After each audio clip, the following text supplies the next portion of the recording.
আরে রাজুর বাবা, তুমি আবার পাগল হয়ে গেছো না? এই গাড়িটা তুমি আবার কোথা থেকে কুড়িয়ে আনলে? কতবার বলেছি এই ভাঙা চোরা গাড়িটা ফেলে দাও, কিন্তু তুমি তো একদম জেদে বসে থাকো। ছি ছি, দেখো তো চারদিক থেকে শুধু মাটি বেরোচ্ছে। আজ কিন্তু আমি তোমাকে ঘরে ঢুকতে দেব না। আরে বাপ রে, এই পাগলি আবার শুরু করলো। শোনো তো, কতবার বোঝাবো, এটা কোনো ভাঙা গাড়ি না। এই গাড়িটা আমাকে রোনাল্ডো স্যার নিজে দিয়েছিলেন।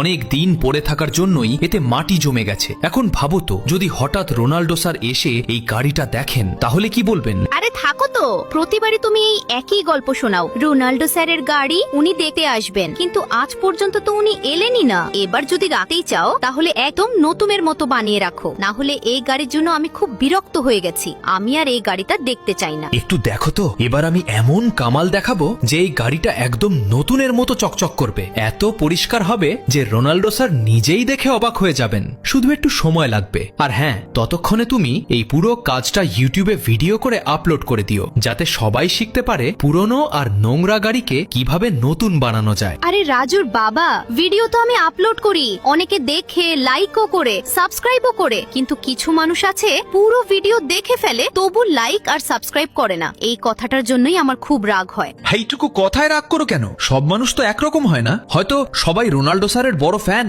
আর দেখো, গাড়িটাও তো এখন একদম নতুনের মতো তৈরি। এখন যে দেখবে সে অবশ্যই লাইক আর সাবস্ক্রাইব করবে।